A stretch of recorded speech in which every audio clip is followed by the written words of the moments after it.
The morning sun cast long shadows across the dusty main street of Cedar Ridge, Wyoming territory, where gossip traveled faster than any telegraph wire ever could. It was the spring of 1876, and the small frontier town was about to witness something that would keep tongues wagging for years to come. In the Silver Dollar Saloon, a group of cowboys huddled around their whiskey glasses, their laughter echoing off the weathered wooden walls. Jake Morrison, the town's self-appointed newsbearer, slammed his glass down with theatrical flair. "You boys ain't gonna believe what I just heard," he announced, his weathered face creasing with amusement. "That wild man from the mountains, Elias Boone, the one they call Grizzly, he's gone and asked Clara Wade to marry him."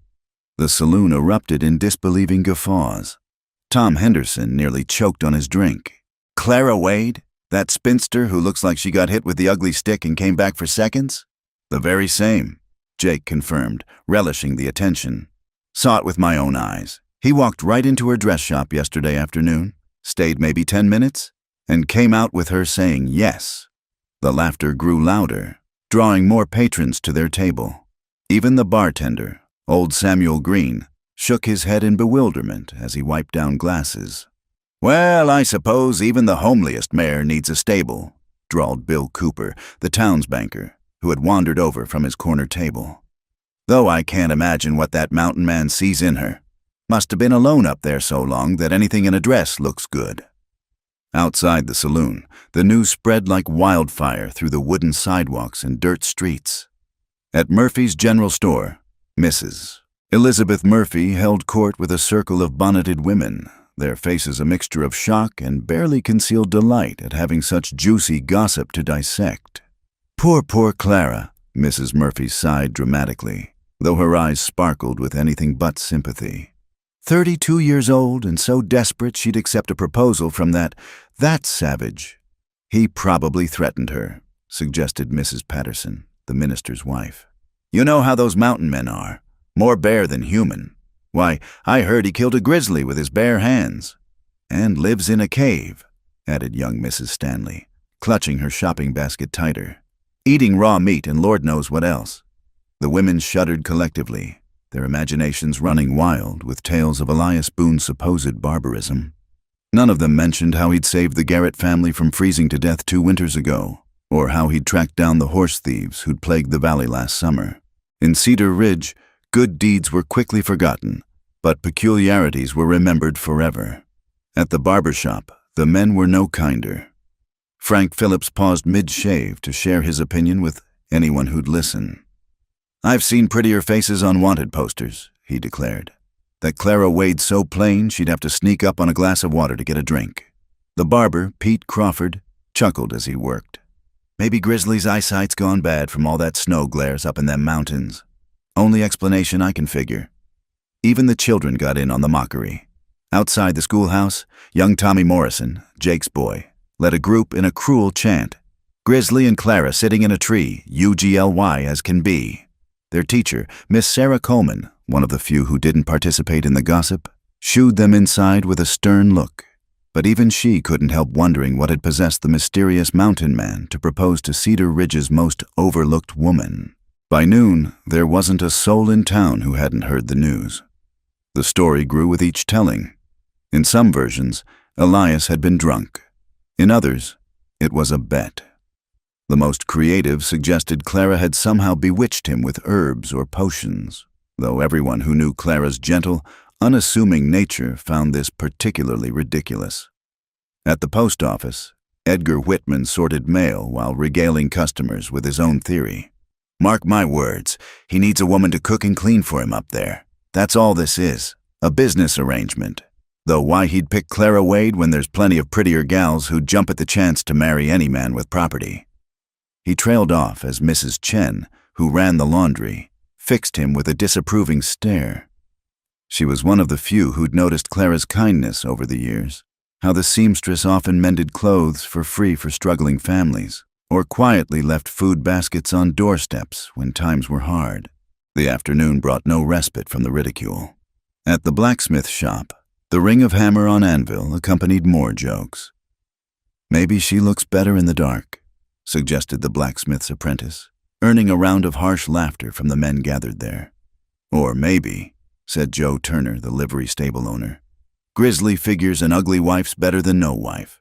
Ain't like he's got much choice, living way up there like a hermit." As the sun began its descent toward the mountains, painting Cedar Ridge in shades of gold and rust, the town's excitement showed no signs of waning. The upcoming wedding had given them something to talk about besides cattle prices and Indian troubles. It was entertainment, pure and simple, and they intended to squeeze every drop of amusement from it.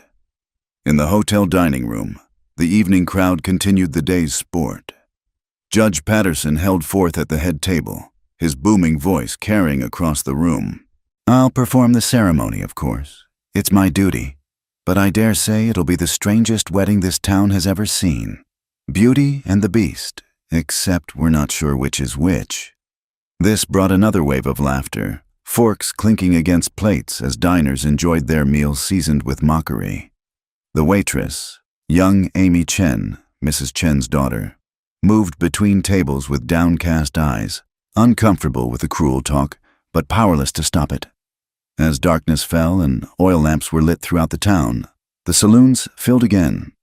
The Silver Dollar was packed, men 3 deep at the bar, all wanting to hear Jake Morrison retell the story of Grizzly's proposal. Each telling added new embellishments, new jokes, new reasons to laugh at the expense of 2 people who had never done them any harm. "To the happy couple," someone shouted, raising a glass in mock celebration. "May their children be blessed with his personality and her looks." The roar of laughter that followed could be heard clear across Main Street, where Sheriff Dan Coleman sat on the jailhouse porch, whittling and shaking his head. He'd seen plenty of ugliness in his years as a lawman, but sometimes the casual cruelty of ordinary folks struck him as worse than any outlaw's deed. As the night wore on and the whiskey flowed freely, the jokes grew cruder, the laughter meaner. It was as if the entire town had been given permission to voice every unkind thought they'd ever harbored about Clara Wade and Elias Boone. Their outsider status made them fair game, easy targets for a community that prided itself on conformity. By the time the saloons closed and the good citizens of Cedar Ridge stumbled home to their beds, the narrative was set. The mountain man and the ugly spinster. It was a joke that would sustain them through the coming days, something to chuckle about over breakfast and gossip about over fence posts. None of them suspected that they were about to witness something that would challenge every assumption they held, every prejudice they nursed. In their self-satisfied certainty, they couldn't imagine that perhaps, just perhaps, Elias Boone saw something in Clara Wade that their shallow eyes had missed entirely. The mountains stood silent and eternal against the star-filled sky, keeping their secrets. And somewhere among those peaks, a man who'd faced grizzlies and blizzards with equal calm, prepared for what might be his greatest adventure yet, marrying a woman the rest of the world had written off, but in whom he'd recognized a kindred spirit. Cedar Ridge slept, its dreams filled with anticipation of the spectacle to come. The wedding of the century, they were already calling it, though not for the reasons they supposed. Elias Boone stood at the edge of the ridge, watching the sun paint the valley below in shades of amber and crimson. At 6 feet 4 inches, with shoulders broad enough to fill a doorway and hands scarred from countless battles with nature, he cut an imposing figure against the wilderness backdrop. His dark hair, streaked with premature gray from harsh winters, hung past his collar, and his beard, though neatly trimmed, couldn't hide the jagged scar that ran from his left temple to his jaw, a souvenir from a grizzly encounter 10 years past. They called him Grizzly down in Cedar Ridge, though whether from that encounter or his resemblance to the beast, he neither knew nor cared. He'd earned the name fair and square, surviving what would have killed most men. The bear had charged him during a spring hunt, and with no time to reload his rifle, Elias had fought it with just his hunting knife and raw determination. He'd walked away with his life, the bear's pelt, and a reputation that kept most folks at arm's length. That suited him fine. After 15 years in these mountains, Elias had grown comfortable with solitude. He'd come west after the war, like so many men seeking to forget what they'd seen in those blood-soaked fields. The mountains didn't ask questions, didn't care about the nightmares that sometimes woke him, didn't judge the weight he carried in his soul. His cabin, built with his own hands from logs he'd felled and stones he'd hauled, sat sheltered in a grove of pines 2 hours' ride from town. It wasn't the cave people imagined, but a sturdy, well-crafted home with glass windows he'd packed in from Denver and a stone fireplace that could warm the place even in the fiercest blizzard. Inside, bearskins covered the floors and shelves held books, Thoreau, Emerson, even some Shakespeare. That would have surprised the gossipers in town. Elias had learned to read during the war, taught by a chaplain who'd seen something in the young soldier worth cultivating. Now, those long winter nights were filled with reading by lamplight, the words transporting him far from his mountain refuge. But lately, even books couldn't fill the growing emptiness he felt. He turned from the view and headed back to his cabin, his mind drifting to the woman who'd occupied his thoughts for months now, Clara Wade. The town called her ugly, plain, a spinster past her prime. Elias saw something else entirely. Down in Cedar Ridge, in a small room above her dress shop, Clara Wade sat by her window, needle moving steadily through fabric. At 32, she had long accepted her fate as the town's eternal spinster. Her mirror reflected what others saw: a thin face with prominent cheekbones, pale skin that freckled too easily in the sun, hair the color of dried grass that refused to hold a curl. Her eyes, a gray-green that changed with the light, were perhaps her best feature, but they were usually downcast, hidden behind wire-rimmed spectacles when she did her close work. She'd been pretty once, or at least she'd thought so. At 17, full of hope and dreams, she'd believed Samuel Henderson when he'd courted her with sweet words and promises. But when her father's business failed and her dowry disappeared, so had Samuel, marrying the banker's daughter within 3 months. The cruel words he'd spoken then, about her plainness, her unworthiness, had burrowed deep, changing how she saw herself. After her parents died in the influenza outbreak of 72, Clara had inherited the dress shop and the rooms above it. She'd poured herself into her work, her fingers creating beautiful gowns for other women to wear to dances she'd never attend. Her skill was undeniable. Even women who mocked her appearance grudgingly admitted that Clara Wade could work magic with fabric. But there was more to Clara than anyone in Cedar Ridge knew. In the evenings, after the shop closed, she studied the medical texts her mother had left behind. Margaret Wade had been a midwife and herbalist, teaching her daughter the healing arts in secret. A woman needs skills beyond sewing, she'd always said. Clara had delivered babies in the dead of night, set broken bones, and treated fevers, always quietly, always without seeking recognition. She also read voraciously, ordering books from Denver that she hid in her bedroom: philosophy, poetry, scientific journals. Her mind, sharp and curious, found solace in learning what her life couldn't provide in experience. Sometimes she wrote, filling journals with observations about life in Cedar Ridge, character sketches of its inhabitants that showed both their flaws and their hidden kindnesses. The knock on her shop door 3 days ago had changed everything. She'd looked up from hemming Mrs. Morrison's new Sunday dress to find Elias Boone filling her doorway. She'd seen him in town before, of course. Everyone noticed when Grizzly came down from his mountain. But he'd never spoken to her, and she'd certainly never expected him to enter her shop. "Miss Wade," he'd said, removing his hat. His voice was deeper than she'd imagined, rough from disuse, but not unkind. "I wonder if I might have a word." She'd stood, nearly knocking over her sewing basket in nervousness. Up close, he was even more imposing, but his eyes, brown as winter earth, held no threat. "Of course, Mr. Boone.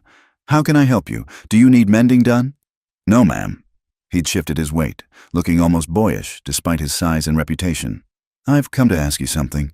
Been thinking on it for months now. Watching you when I come to town." Clara's heart had begun to race. Watching her? Why would anyone watch her? "I know I'm not much for words," he'd continued, "and I know what folks say about me, but I also know what I see. You're kind to people who don't deserve it. You help folks who can't pay. You've got learning. I've seen the books you order, and you don't gossip or judge like the rest of them." She'd stood frozen, unable to process what was happening. "I'm asking if you'd consider marrying me," he'd said simply. "I can't offer you fancy things or an easy life, but I can offer you respect, a good home, and a man who'll see you for who you really are, not what others say you are." The shop had felt airless suddenly. Clara had gripped the counter for support. "Mr. Boone, why would you want to marry me? You could have any woman." "Don't want any woman," he'd interrupted gently. "I want one who knows what it's like to be on the outside looking in. One who's got strength that don't come from being praised and petted all her life. One who might understand a man who's more comfortable with wolves than tea parties." His words had hit her like physical blows, each one striking at the walls she'd built around her heart. "You don't know me," she'd whispered. "Know enough," he'd replied. "Know you stayed up 3 nights straight nursing the widow Patterson through pneumonia last winter, never taking credit. Know you leave food on old Charlie's doorstep when his rheumatism acts up. Know you've got more substance in your little finger than those painted peacocks have in their whole bodies." Tears had pricked her eyes then. When was the last time anyone had seen her, really seen her? "I'm not asking for an answer today," Elias had said, seeming to sense her overwhelm. "Think on it, but know this. I don't make offers lightly, and I mean what I say. You'd be respected in my home, Clara Wade. That's a promise." He'd left then, settling his hat back on his head and walking out as suddenly as he'd entered. Clara had sunk into her chair, mind reeling.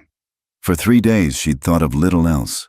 The practical part of her listed all the reasons to say no. She barely knew him. Life in the mountains would be hard. The town would mock them mercilessly. But another part, a part she'd thought dead, whispered different truths. Here was a man who saw her worth, who offered not love. She was too old to believe in fairy tales, but something perhaps more valuable, respect and understanding. This morning, when he'd come for her answer, she'd surprised herself by saying yes. Now, as evening shadows lengthened across her small room, Clara folded the dress she'd been working on and prepared for bed. Tomorrow, the news would be all over town. She could already imagine the laughter, the jokes, the pitying looks. But for tonight, she allowed herself to feel something she hadn't felt in years. Hope. In his mountain cabin, Elias banked the fire and stepped outside for one last look at the stars. He'd taken plenty of risks in his life, faced down bears and blizzards and men intent on killing him. But this felt different. This felt like the beginning of something he couldn't quite name. He thought of Clara's eyes when she'd said yes, surprised, wary, but with a spark of something that might have been courage. The town could laugh all they wanted. They didn't know what he knew, hadn't seen what he'd seen. Sometimes the most precious things came in packages others overlooked. Any prospector worth his salt knew that, and Elias Boone had just staked his claim on the best treasure in Cedar Ridge. The bell above Clara's shop door chimed as Elias Boone ducked through the entrance, having to stoop slightly to clear the frame. It was mid-afternoon, and golden sunlight streamed through the windows, illuminating motes of dust and the colorful bolts of fabric lining the walls. Clara looked up from her cutting table, scissors pausing mid-snip through a length of blue calico. "Mr. Boone," she said softly, setting down her tools. Her hands trembled slightly as she smoothed her apron. "I didn't expect you back so soon." "Said I'd come for your answer," Elias replied, his hat already in his hands. He stood there, filling the small shop with his presence, yet somehow managing not to seem threatening. "Been 3 days. Figure that's time enough for thinking." Clara moved around the cutting table, her movements deliberate and careful, as if she were approaching a wild animal, which, she supposed, wasn't far from what the town believed about Elias Boone. But standing here in her shop, with afternoon light catching the silver threads in his dark hair, he looked more like a man carrying heavy burdens than a savage. "Before I give you my answer," she said, surprising herself with her steadiness, "I need to know something." "Why me?" "The truth, Mr. Boone. Not flattery or kindness, but the real reason." Elias studied her for a long moment, his brown eyes unreadable. Then he moved to the window, looking out at the street where 2 women quickly averted their gazes and hurried past, whispering behind their hands. "First time I saw you," he began, his voice low and measured, "was 2 winters back. That blizzard in January. I'd come down for supplies, got caught in town when it hit. watched from the hotel window as folks scrambled for shelter. Everyone running, shoving, thinking only of themselves. He turned back to her. Except you. You were out there helping old Martha Collins through the snow, practically carrying her. Your own coat wrapped around her shoulders while you shivered in just a shawl. Got her safe inside the church before you even thought of finding shelter yourself. Clara remembered that day. She'd nearly frozen, but Martha had survived. Started watching after that, Elias continued. Not in a way to make you uncomfortable, just noticing. Saw you sneak medicine to the Cherokee family camping outside town when their little one was sick. Saw you mending clothes by lamplight, not for pay, but for families too proud to ask for charity. Saw you stand up to Jake Morrison when he was rough with his horse, even though he towered over you and could have backhanded you easy as breathing. You saw all that? Clara whispered, heat rising in her cheeks. I see what matters, Elias said simply. Town sees surfaces. I've lived too long with mountains and storms to care about pretty faces. I need someone strong enough to survive when winter locks us in for weeks. Someone with healing hands when accident or illness strikes and we're 2 hours from any help. Someone who knows how to find joy in small things when life gets hard. He stepped closer, and Clara caught the scent of pine and leather and something uniquely him. But more than that, I see a woman who's been alone as long as I have. Not by choice, maybe, but alone all the same. Figured maybe two people who know that particular kind of quiet might make something better together than apart. The words hung between them, honest and unadorned. Clara felt tears prick her eyes. When had anyone ever seen her so clearly? I need to know something too, she said. You say you need a woman who can heal, who can survive mountain winters. That sounds like you're hiring help, not taking a wife. Do you think I don't know the difference? A ghost of a smile touched his lips.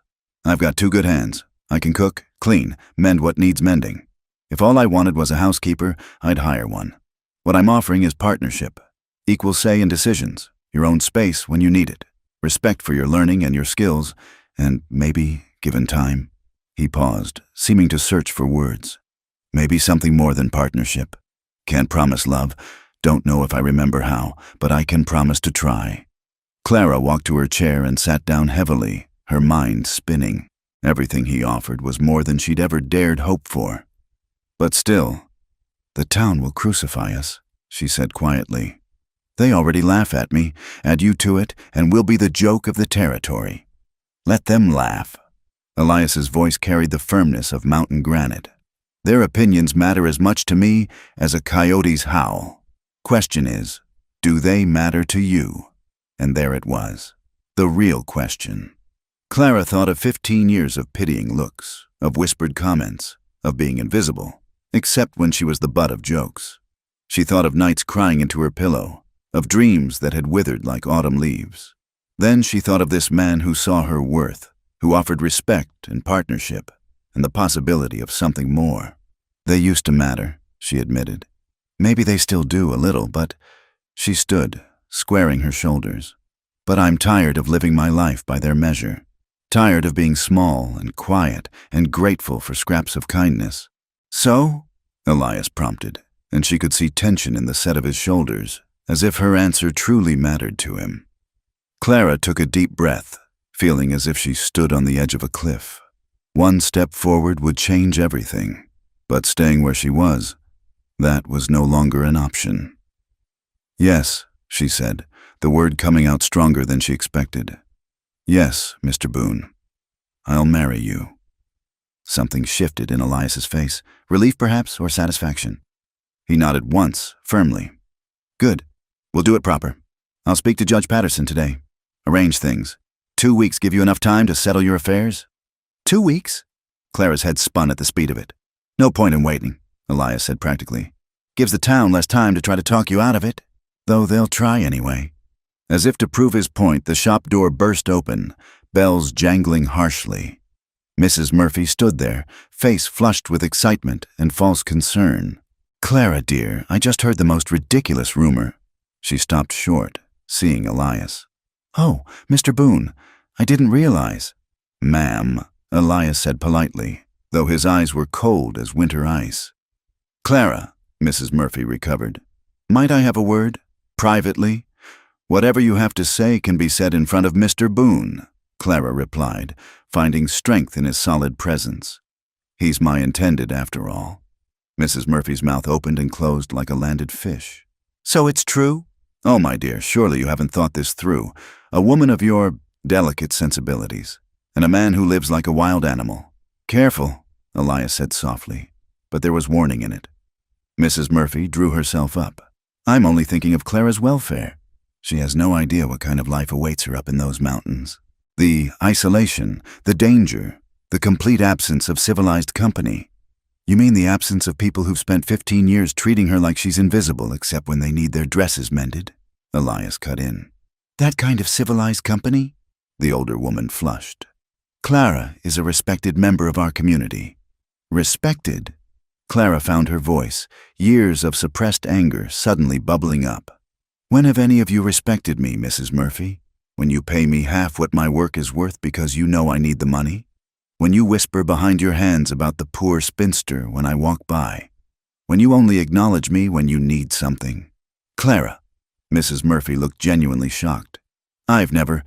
We've always been kind to you.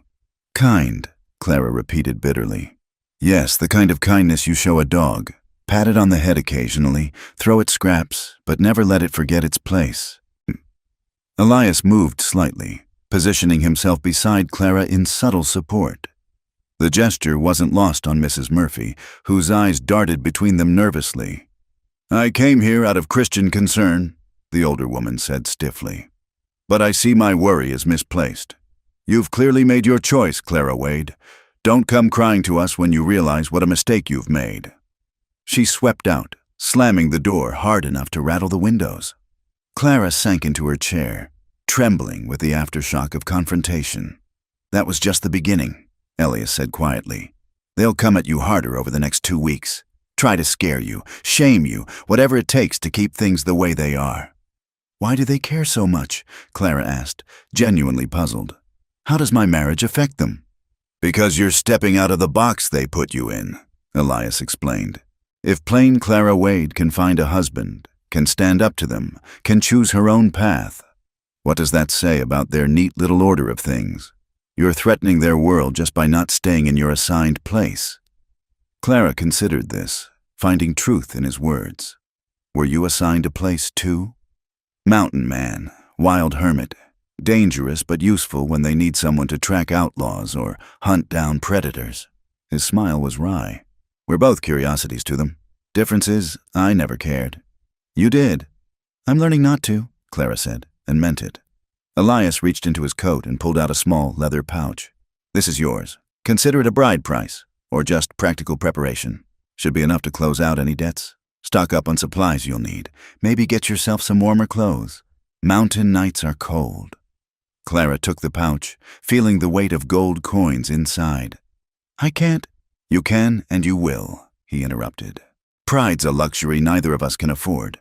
We're partners now, remember? What's mine is yours. The simple statement, delivered so matter-of-factly, nearly undid her. When had anyone ever shared with her so freely? I should warn you, she said, needing him to understand fully what he was getting. I have some peculiar ways. I read too much, according to the town. I keep journals. I know things about healing that some call unnatural, and I speak my mind sometimes when I shouldn't. Good, Elias said simply. Be a pleasant change from talking to myself. Anything else I should know? Clara hesitated, then decided on complete honesty. I'm a spinster in every sense of the word. I don't know how to be a wife. His expression softened slightly. And I don't know how to be a husband. Guess we'll figure it out together. He moved toward the door, then paused. 2 weeks, Clara. Don't let them talk you out of this. Whatever they say, whatever lies they tell about me or threats they make about you, remember, you said yes for a reason. Hold on to that. Then he was gone, leaving Clara alone with the magnitude of what she'd just agreed to. Outside, she could already see curtains twitching, faces peering out. By evening, everyone would know. The storm was coming. But for the first time in 15 years, Clara Wade wasn't afraid of the weather. The parade of concerned visitors began the very next morning. Clara had barely opened her shop when Mrs. Patterson swept in. followed closely by Mrs. Stanley and Miss Prudence Hartwell, the schoolteacher's sister.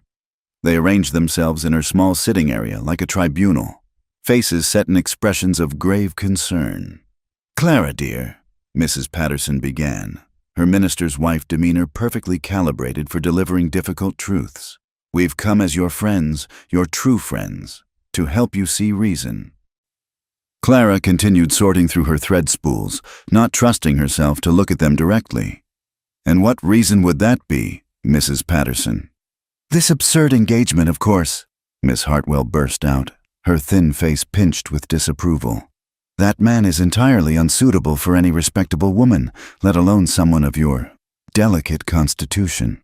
"My delicate constitution?" Clara asked mildly. "The same constitution that helped deliver your nephew last winter, Miss Hartwell? When the doctor couldn't make it through the snow?" The woman flushed but pressed on. "That's entirely different. Clara, you must understand. Elias Boone is not civilized. He lives like an animal up in those mountains. They say he eats raw meat and sleeps on the ground like a beast," Mrs. Stanley added breathlessly. "My husband heard from Jake Morrison that he's seen him running with wolves." Clara finally looked up, meeting their eyes steadily. "Has any of you actually spoken to Mr. Boone? Had a conversation with him beyond watching him from across the street?" The women exchanged glances. "Well, no," Mrs. Patterson admitted. "But one doesn't need to speak to a bear to know it's dangerous." "Mr. Boone is not a bear," Clara said firmly. "He's a man who chooses to live differently than you do. That doesn't make him an animal." "But what kind of life can he offer you?" Miss Hartwell leaned forward, her voice taking on a wheedling tone. "You have a respectable business here, a place in our community." "What place?" Clara interrupted, her patience finally fraying. "The place of the spinster seamstress you all pity? The woman you whisper about at church socials? The one you remember exists only when you need a dress altered?" Mrs. Patterson's face hardened. "We've always been kind to you, Clara Wade, included you in our charitable works." "As the one who does the mending while you take the credit," Clara shot back. "Yes, I've noticed how kind you've been." The door chimed again, and this time it was Dr. William Garrett who entered, looking uncomfortable but determined. Behind him came Judge Patterson himself, clearly recruited for his authority.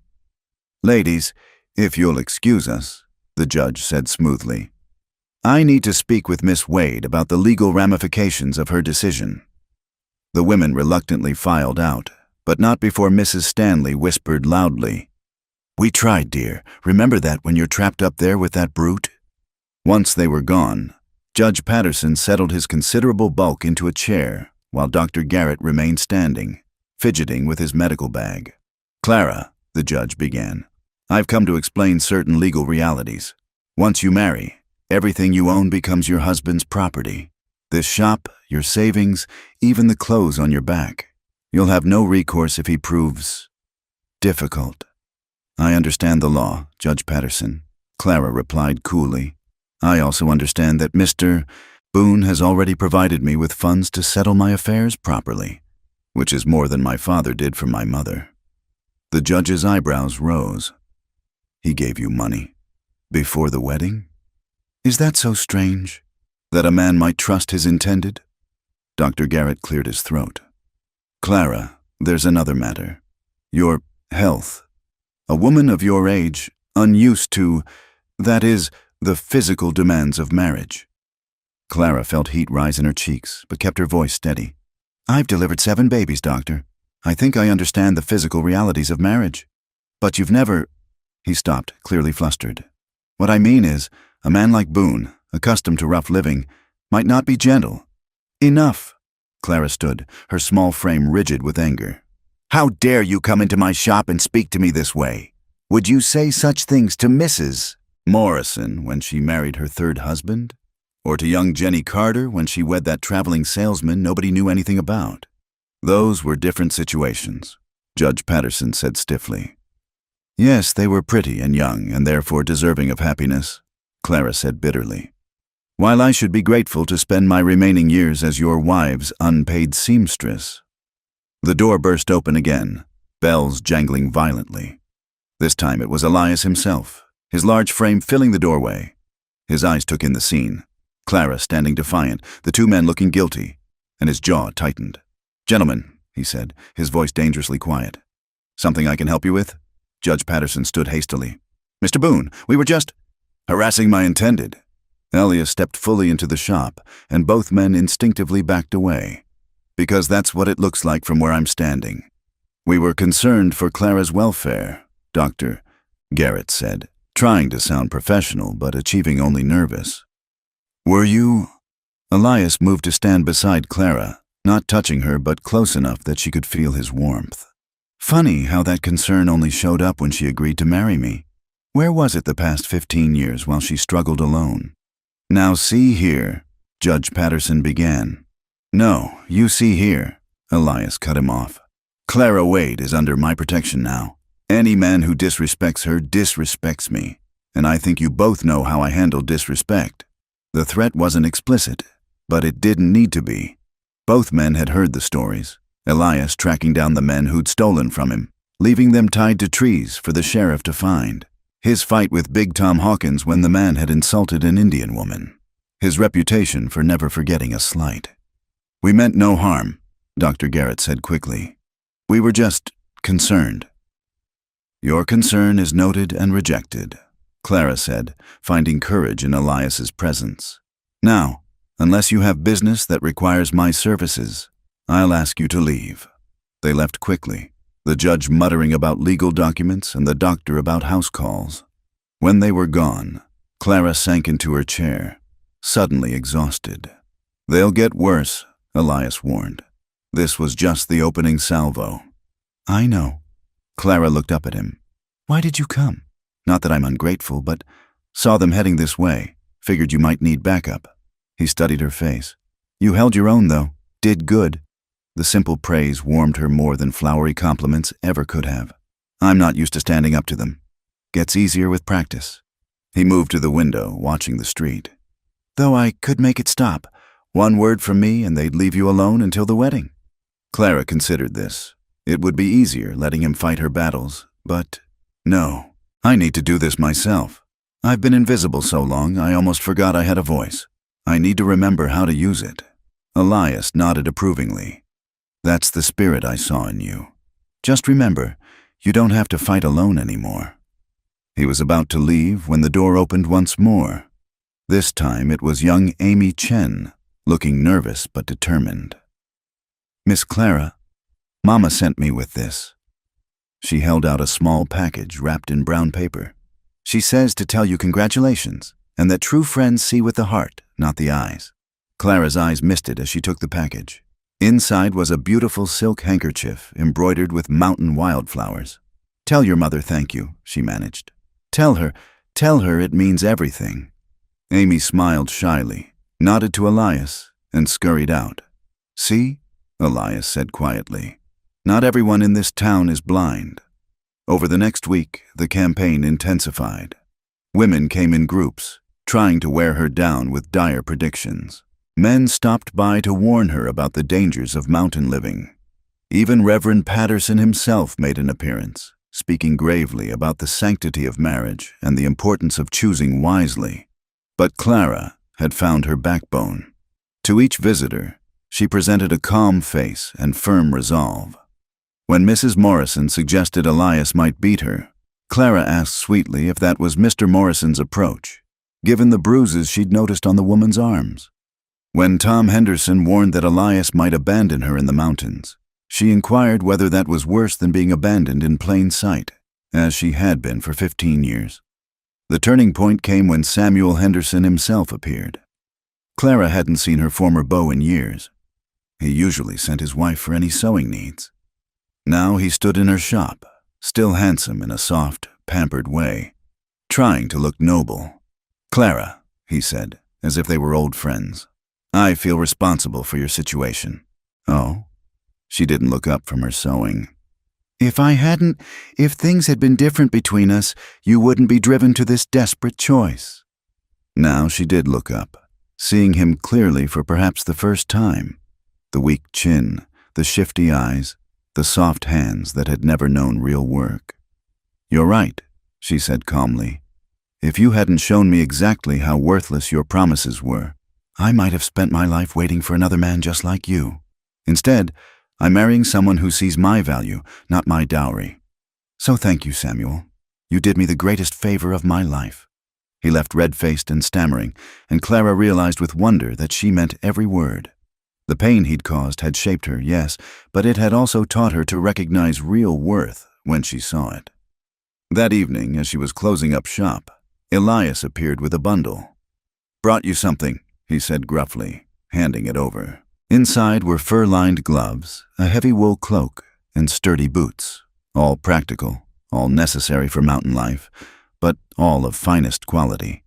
"They're perfect," she said softly. "Good." He shifted uncomfortably. "How are you holding up? With all the visiting committees?" "Better than expected." She smiled slightly. "I'm discovering I have claws after all."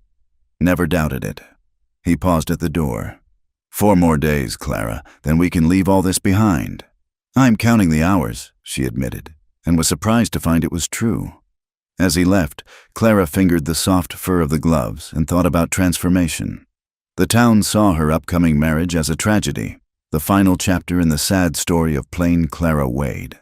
But she was beginning to suspect it might be something else entirely. The first chapter of a story she was finally brave enough to write herself. The morning of the wedding dawned clear and cold, with frost painting delicate patterns on Clara's bedroom window. She'd been awake since before dawn, not from nerves, but from a strange sense of anticipation. Today, her life would change irrevocably. The thought should have terrified her. Instead, she felt oddly calm. She dressed carefully in the dark blue dress she'd sewn herself, not a traditional wedding gown, but something that suited her. The fabric was good quality wool, practical for her new life, but she'd allowed herself small touches of beauty, mother-of-pearl buttons, delicate embroidery at the collar and cuffs.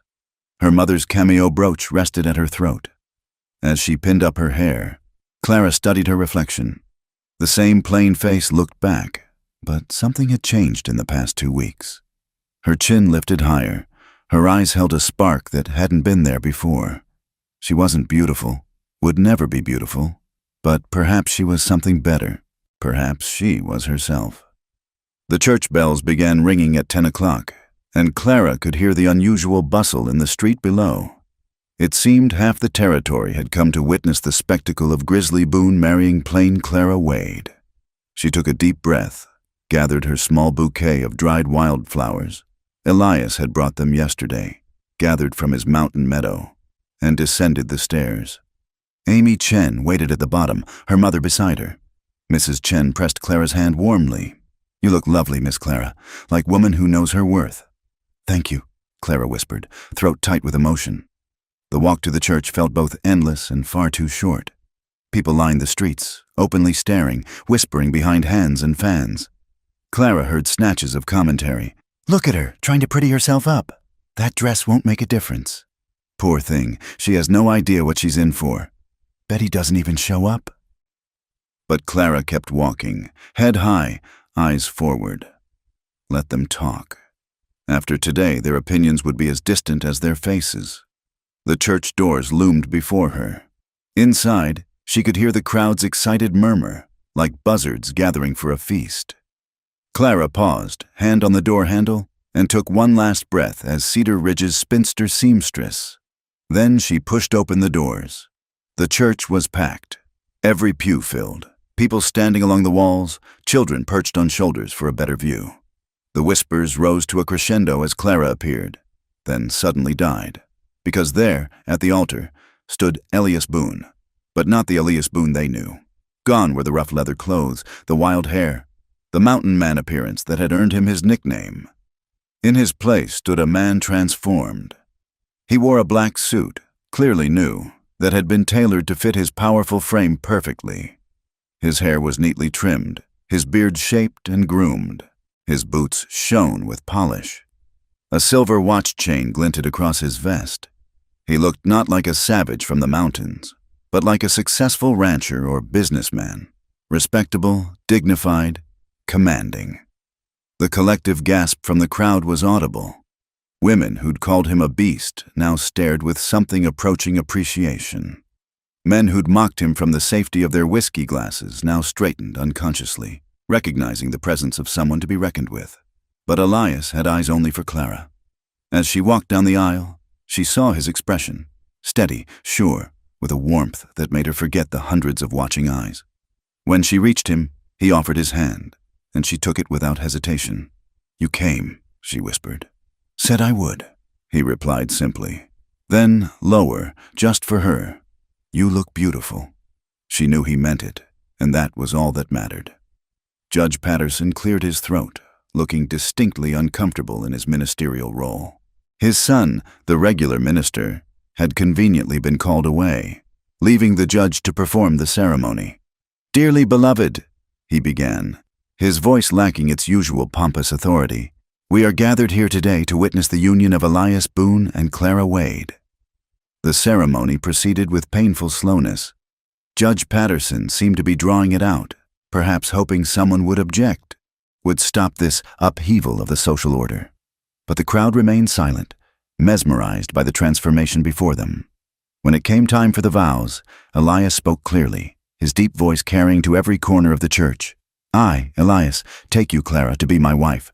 I promise to respect you, protect you, and value you for who you are, not who others think you should be. I promise to share my life with you honestly, to support your dreams as my own, and to face whatever comes with you beside me." They weren't the traditional vows, but they were real, and Clara felt tears prick her eyes as she spoke her own. "I, Clara, take you, Elias, to be my husband.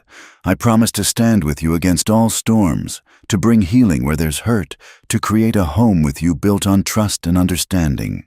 I promise to be your partner in all things, and to never let fear make me small again." Judge Patterson looked like he'd swallowed something bitter, but he continued. "The rings." Elias produced 2 simple gold bands. As he slipped hers on, Clara noticed an inscription inside. "Strength in truth. By the power vested in me," Judge Patterson said reluctantly, "I now pronounce you man and wife. You may kiss your bride." This was the moment the crowd had been waiting for. Surely the rough mountain man would grab her, maul her, prove their worst expectations right. Instead, Elias cupped Clara's face gently in his hands, his touch infinitely careful, and kissed her softly, briefly, with a tenderness that spoke of promises and respect and something that might, given time, grow into love. When they turned to face the congregation as husband and wife, the silence was deafening. Then, from the back of the church, came the sound of slow clapping. Mrs. Chen stood, applauding deliberately, her daughter joining her. Then old Charlie, whom Clara had fed so many times, struggled to his feet, clapping with gnarled hands. The widow Patterson, whom Clara had nursed through pneumonia, added her applause. One by one, others joined. Not everyone, not even most, but enough. Enough to show that some people had seen, had remembered, had noticed the quiet kindness of the woman they'd overlooked for so long. As Clara and Elias walked back down the aisle, she held her head high, meeting the eyes of those who'd tormented her. Mrs. Murphy looked stunned. Mrs. Stanley seemed to be reconsidering everything she thought she knew. Samuel Henderson wouldn't meet her gaze at all. Outside the church, in the crisp autumn air, Clara felt as if she could breathe for the first time in years. Elias helped her into the wagon he'd brought, loaded with her possessions and the supplies they'd need. "Wait!" someone called.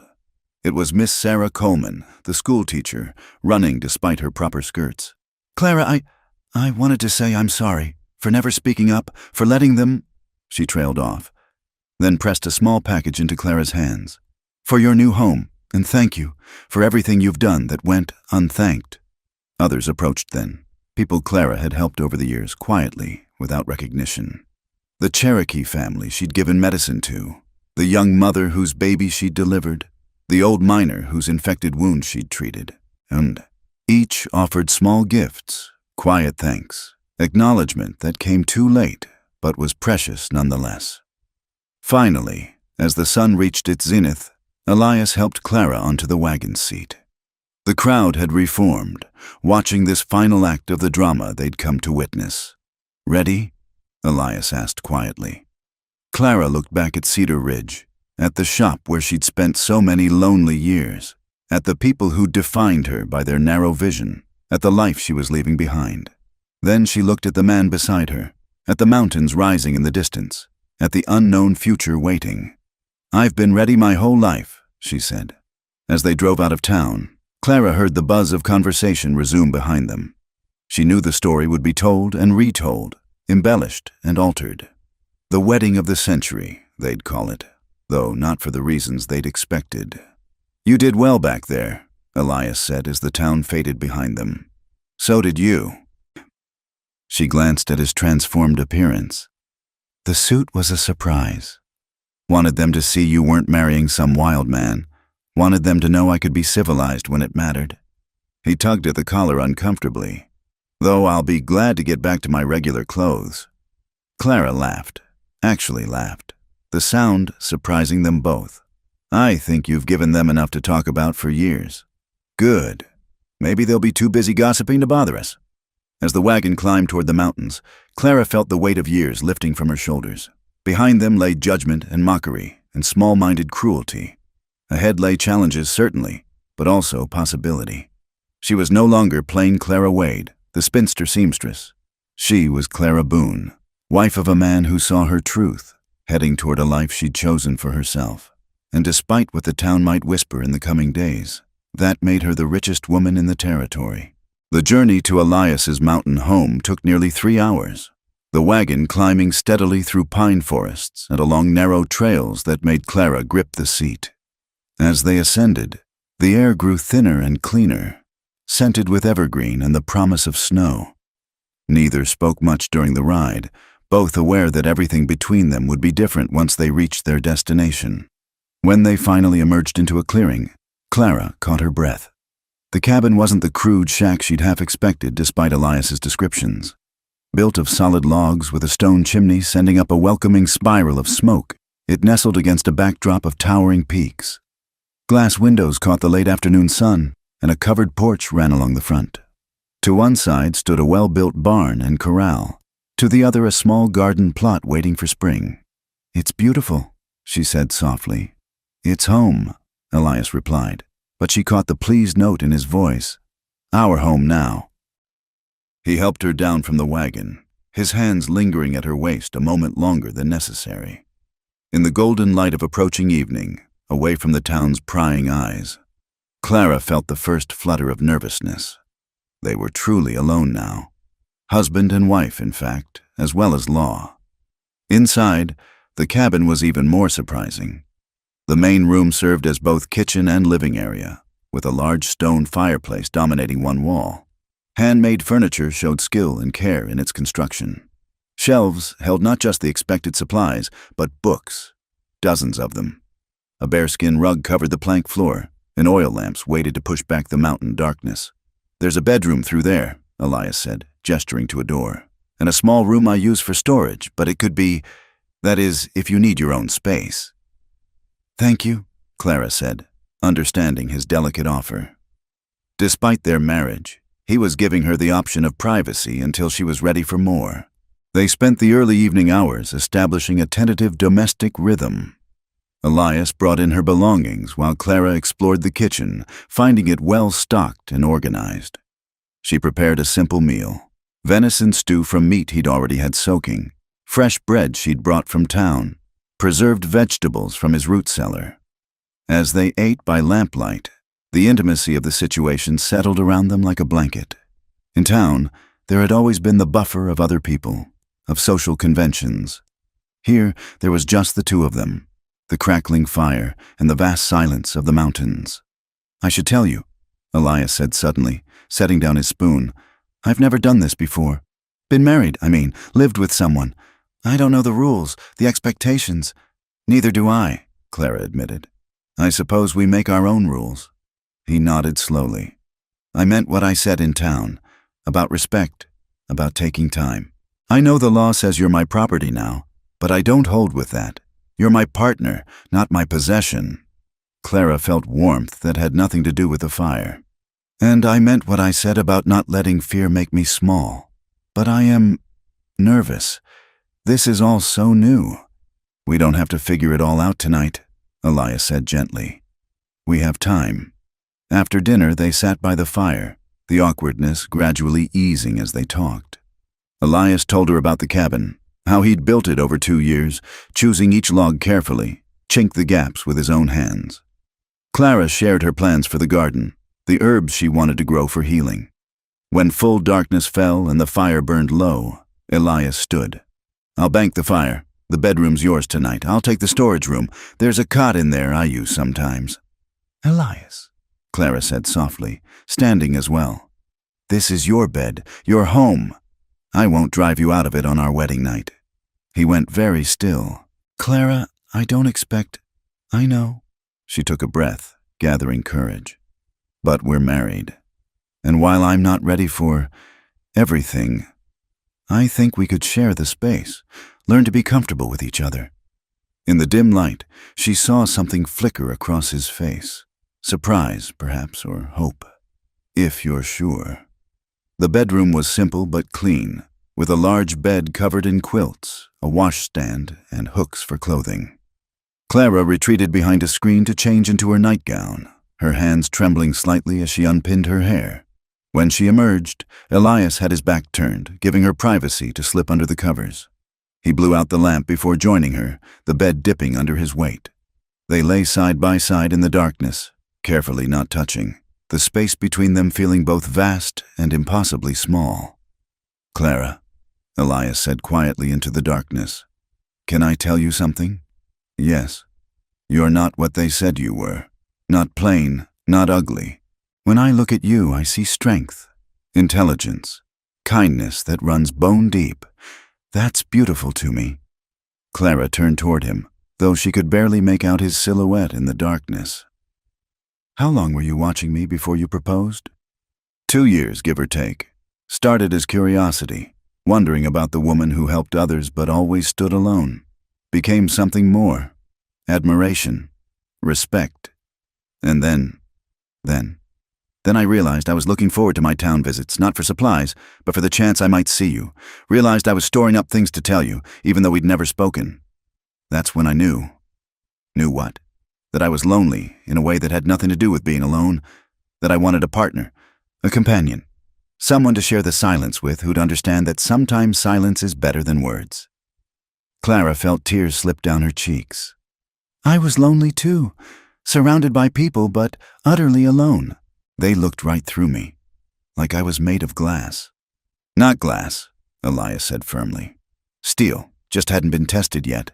They lay quietly for a while, the darkness making honesty easier. In town, Clara said eventually. In the lamplight, at the shop. You told me I looked beautiful. Did you mean it? She felt him shift beside her. May I? He reached out slowly, giving her time to pull away, and touched her face gently. His fingers traced her cheekbone, her jaw, learning her by touch. Yes, not in the way town understands beauty, something deeper, like looking at a mountain and seeing not just rock but strength that endures, beauty that doesn't need prettiness. His hand moved to her hair, running through the long strands spread across the pillow. Your hair catches light like wheat in sunshine. Your eyes change color with your moods, green when you're angry, gray when you're thinking. You have a way of tilting your head when you're really listening that makes a person feel heard. That's beautiful. Clara caught his hand, holding it against her cheek. No one's ever seen me the way you do. Their loss, he said simply. My gain. She turned her face to press a kiss to his palm, felt him go still. Elias. Yes, I'm glad it's you. Glad I said yes. Glad I'm here. He pulled her gently against him then, her head fitting naturally into the curve of his shoulder. She could feel his heartbeat, steady and strong, could smell the clean scent of soap and pine that clung to him. There's something else, he said, his voice rumbling through his chest. Something I didn't tell you about why I chose you. Clara waited, feeling safe in the circle of his arms. That day in the blizzard? When you helped Martha Collins. I wasn't watching from the hotel. I was out in it, trying to get supplies secured. I saw you take off your coat, saw you struggling through the snow, started to come help, but then I saw your face. You weren't suffering, weren't martyring yourself. You were fierce, determined. happy almost to be fighting for something that mattered. His arms tightened around her. That's when I knew you could survive up here. Not just survive, thrive, because you understand that sometimes the struggle is what makes us feel alive. Clara lifted her head to look at him, seeing only the gleam of his eyes in the darkness. The town would be scandalized, seeing us like this, the ugly spinster and the wild mountain man. Let them be scandalized, Elias murmured. We know the truth. What truth is that? That you were never ugly, just hidden, and I was never wild, just waiting. Waiting for what? For you. The simple words, spoken with such certainty, broke something open in Clara. She reached up, finding his face in the darkness, and brought his lips down to hers. This kiss was different from the careful one at the altar. Deeper, exploring, a promise and a question all at once. When they parted, both were breathing unsteadily. Clara, Elias said roughly, we don't have to. I know, she interrupted. And we won't, not tonight. But I wanted you to know, I want this marriage, all of it, when I'm ready. There's no rush, he assured her. We have all the time in the world. They settled back into each other's arms, the strangeness of sharing a bed already fading into something that felt almost natural. Outside, wind sang through the pines, and somewhere in the distance, a wolf howled. Not threatening, but wild and free. Tomorrow, Elias said sleepily. I'll show you everything. The spring where we get our water, the best places to find herbs, the cave where I store extra supplies. Start teaching you what you need to know.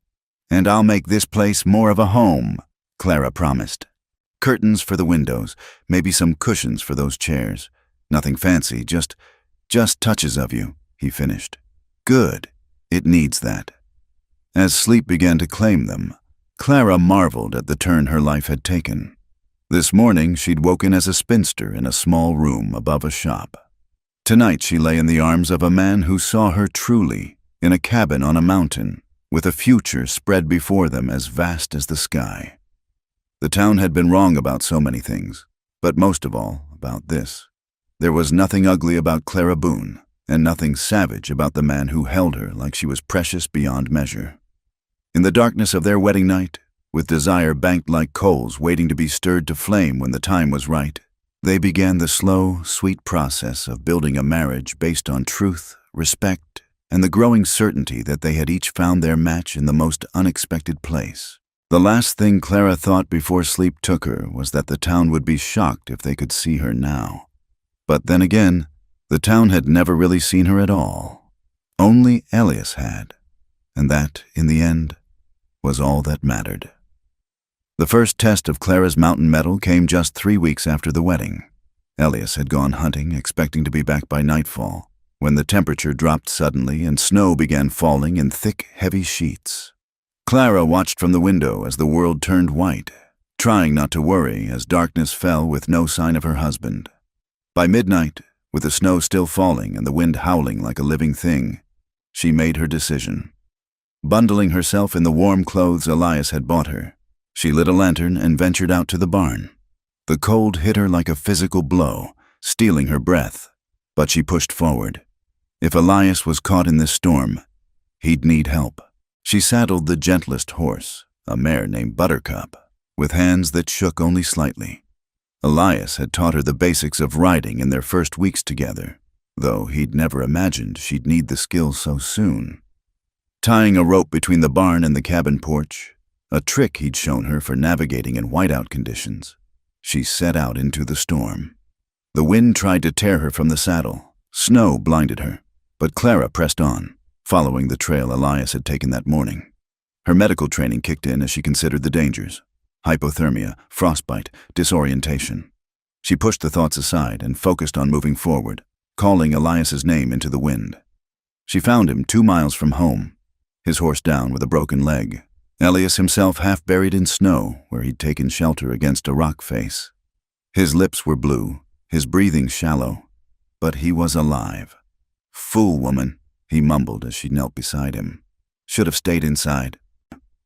"Hush," Clara said firmly, her hands already checking for injuries.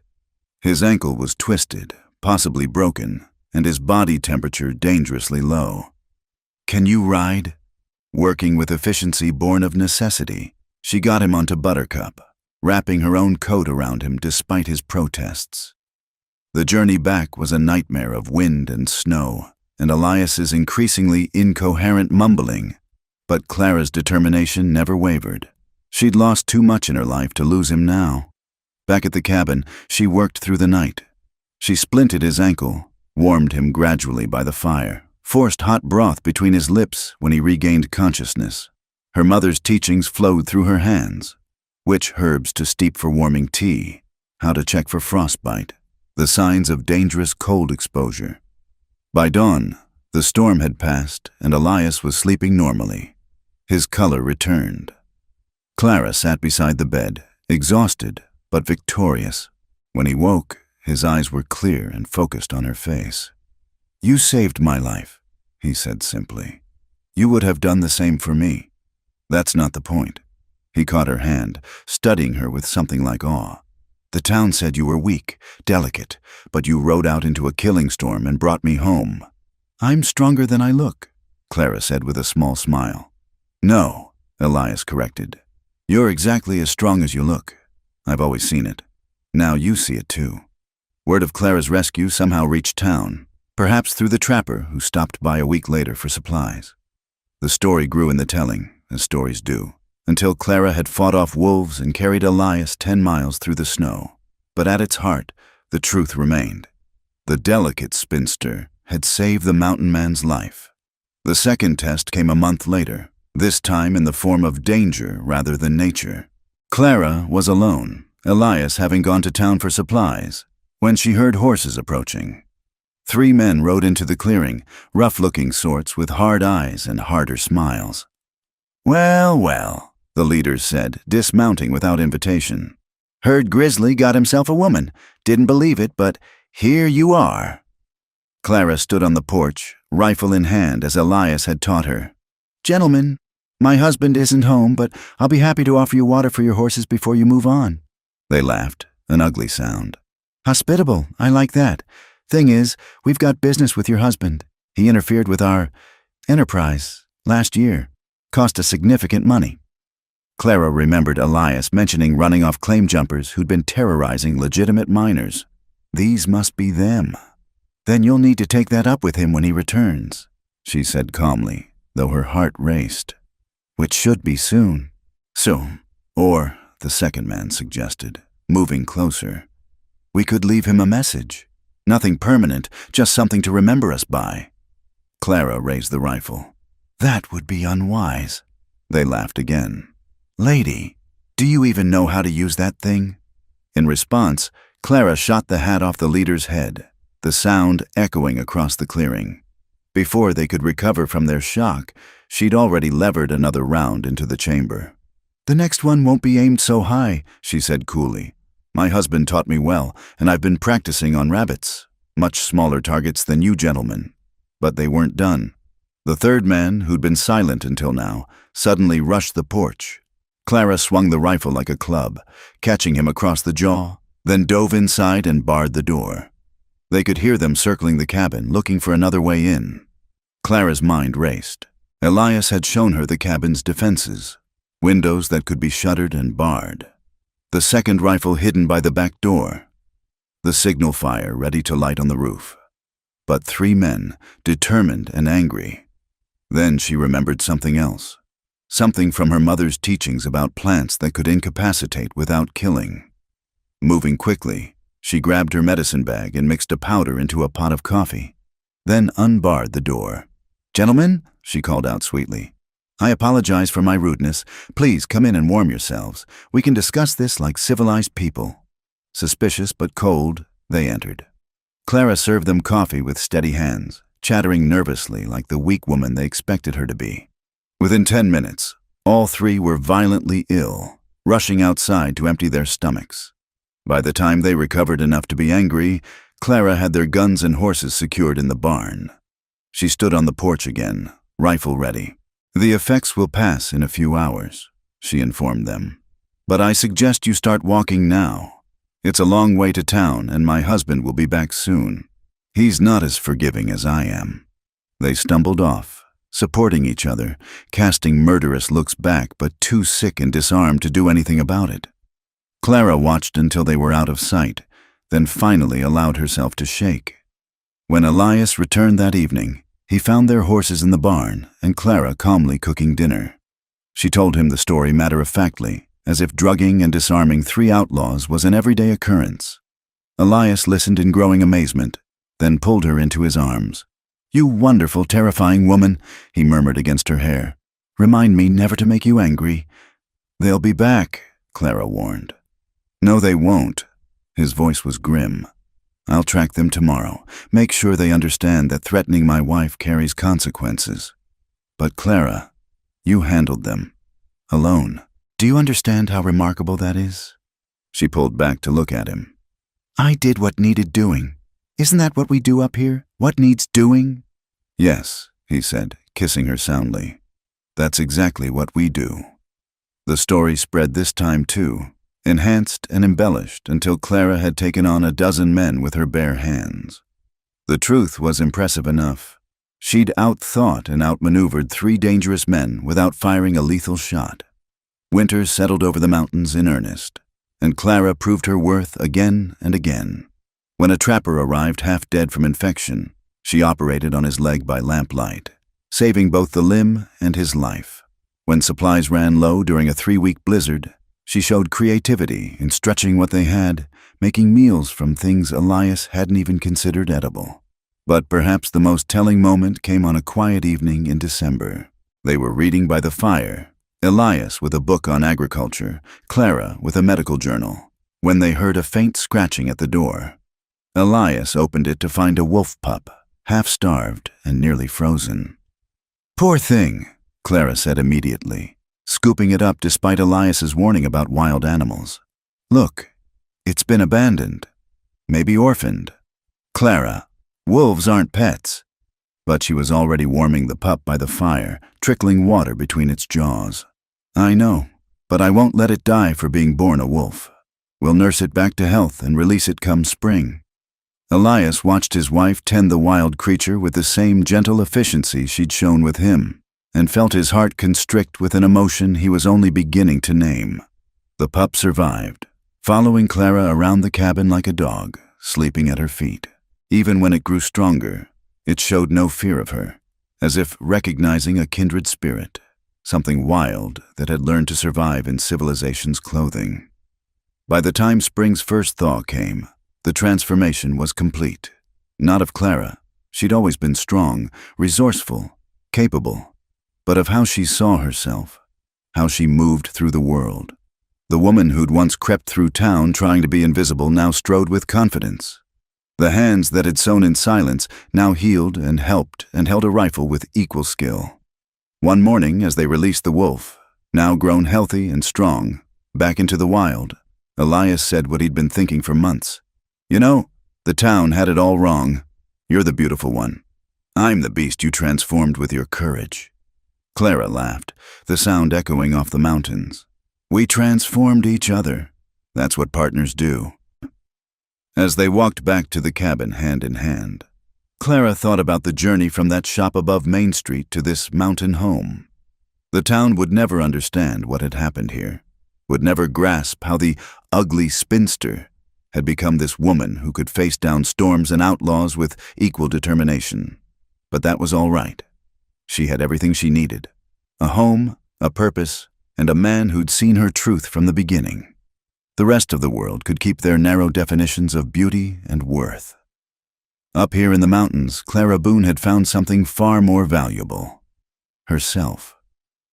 It was spring again in Cedar Ridge, a full year since the wedding that had set tongues wagging from here to Denver. The town prepared for its annual Founders' Day celebration, and for the first time in memory, Elias and Clara Boone had agreed to attend. The news spread like wildfire. Would Clara still be the same plain creature they remembered? Had mountain life broken her, as they'd predicted? Some swore she must be pregnant by now. Why else would they venture down from their hermitage? But when the wagon rolled into town that Saturday morning, the crowd that gathered fell into stunned silence. Elias looked much as he always had: powerful, composed. wearing his good suit with the same easy grace he'd shown at their wedding. But Clara was transformed. Not into a beauty by conventional standards. She still had the same angular face, the same pale complexion. But she moved with a confidence that made people step back. Her simple dress fit her better, her healthier frame filling it out properly. Her hair, pinned up neatly, caught the morning light with hints of gold they'd never noticed. Most striking were her eyes, no longer downcast. They met every gaze directly, holding a quiet strength that made the mockers of old look away first. "My lord," Mrs. Murphy whispered to Mrs. Stanley. "Is that really Clara Wade?" "Clara Boone," Amy Chen corrected firmly, standing nearby. "And yes, it is." The couple made their way through town, stopping at various booths, greeting people with calm civility. When they reached the medical tent where Dr. Garrett was offering consultations, he nearly dropped his stethoscope. "Mrs. Boone," he stammered, "I heard, that is, people say you've been practicing medicine in the mountains?" "Helping where I can," Clara replied modestly. "Mountain life doesn't allow for waiting for doctors when emergencies arise." "She saved 3 lives this winter," Elias added with quiet pride, "including mine." Word had already spread about Clara's medical skills. The trappers she'd operated on had sung her praises in every saloon from here to Cheyenne. The Cherokee family she'd helped had named their new daughter after her. Even the outlaws she'd poisoned, temporarily, had grudgingly admitted she'd shown more mercy than they deserved. At the church booth, Reverend Patterson approached hesitantly. "Mrs. Boone, I wonder if I might apologize for my conduct before your wedding. It was unchristian of me." Clara studied him for a moment, then nodded. "Apology accepted, Reverend. We all have moments we're not proud of." The gracious response seemed to shame him more than anger would have. He retreated, and Clara noticed others watching, reassessing, recalibrating their memories of the ugly spinster they'd mocked. The real sensation came at the shooting contest. It was a Founders' Day tradition, men competing for prizes and bragging rights. When Clara approached the registration table, carrying her rifle, the crowd buzzed with disbelief. "Women don't enter the shooting contest," Judge Patterson said automatically. "Is there a rule against it?" Clara asked mildly. The judge consulted his papers, frowning. "Well, no, but then I'd like to enter. Unless you'd prefer to make a rule specifically to exclude me?" Trapped by his own legalism, the judge had no choice but to allow it. The crowd pressed close as Clara took her position. The target was set at 50 yards, challenging but not impossible. Her first shot hit dead center. So did her second, and her third. By the time she'd put 6 bullets through nearly the same hole, the crowd had gone from skeptical to amazed. She didn't win. Jake Morrison managed to edge her out by a hair's breadth, but she'd proven her point.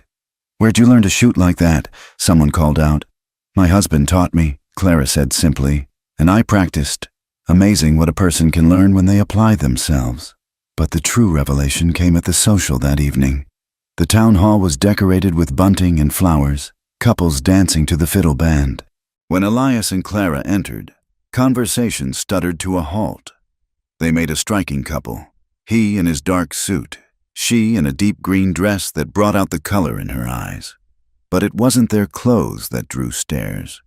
It was the way they looked at each other, the obvious connection between them, the small touches and shared glances that spoke of deep intimacy.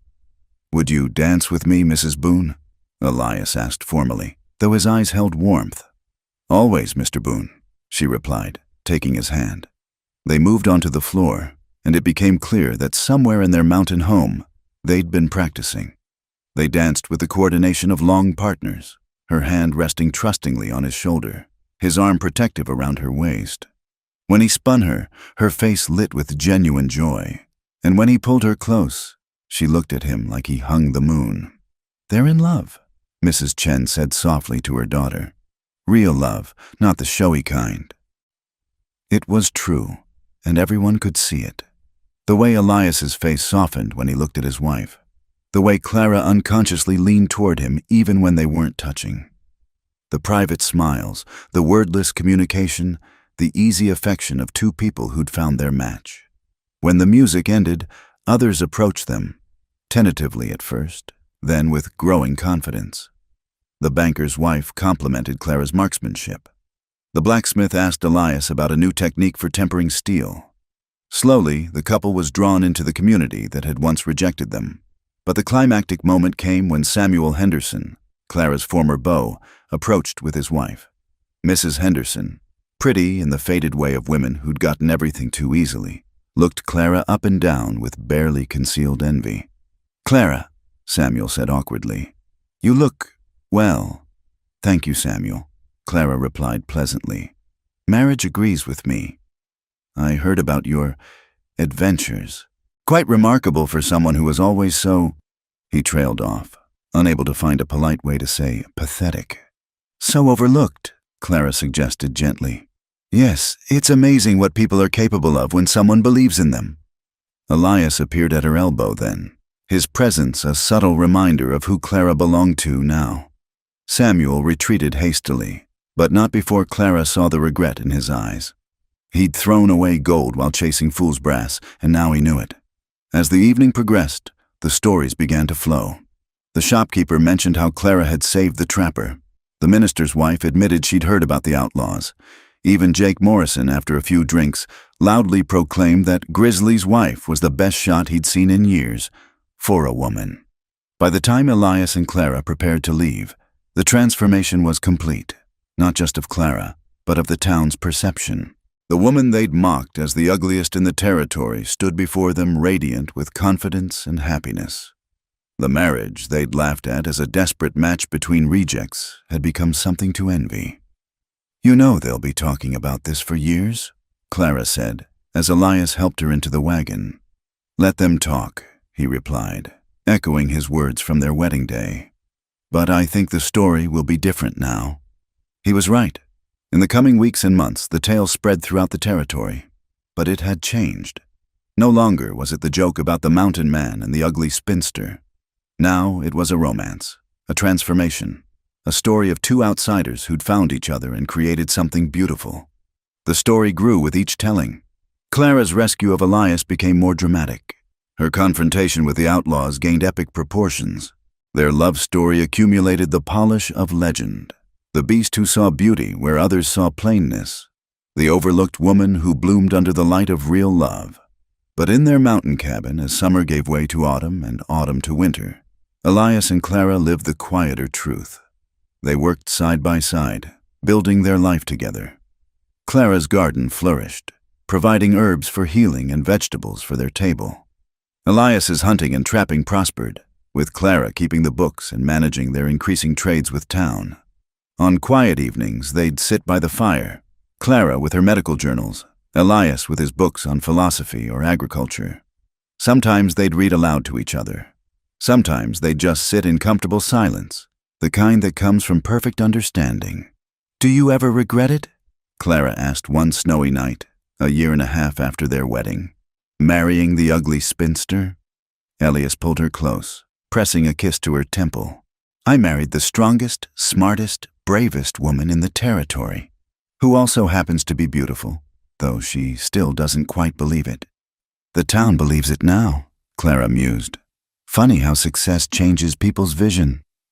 "The town sees what we always knew," Elias corrected, "that you were never what they said you were. You were just waiting for someone to see the truth. And you were waiting for someone to see past Grizzly to Elias," Clara added, understanding flowing both ways. As winter deepened, travelers would sometimes seek shelter with them, carrying tales back to civilization.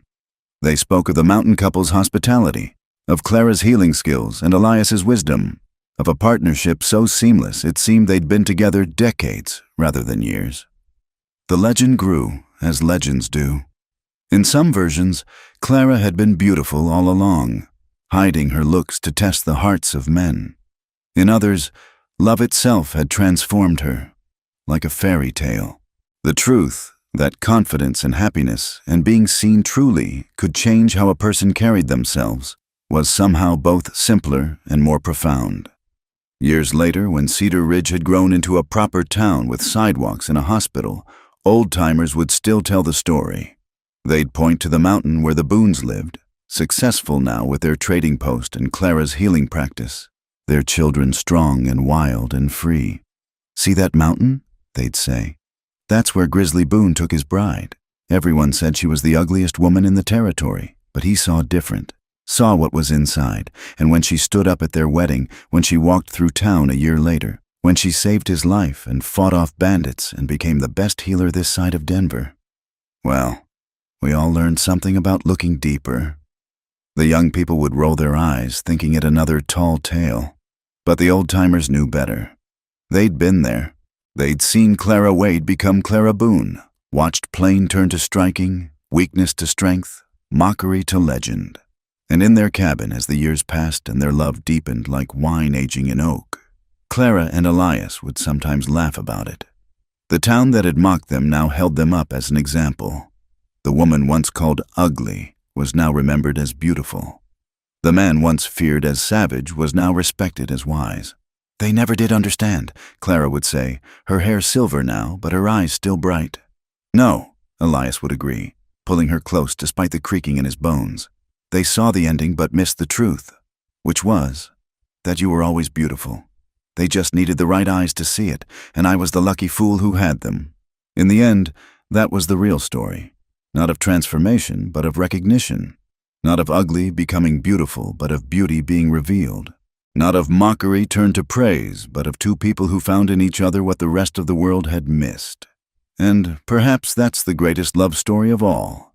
To be seen, truly seen, and in that seeing, to finally see yourself. The legend of the mountain man and his bride lived on, told around campfires and in saloons, growing with each telling. But the truth was both simpler and more beautiful than any story.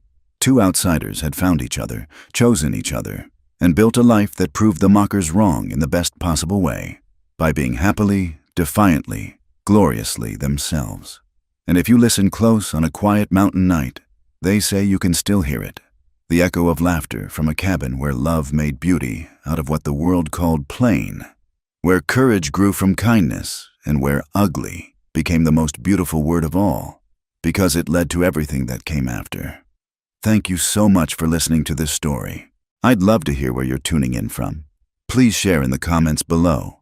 Don't forget to subscribe to our channel From Wild West for more tales of love, courage, and redemption from the American frontier.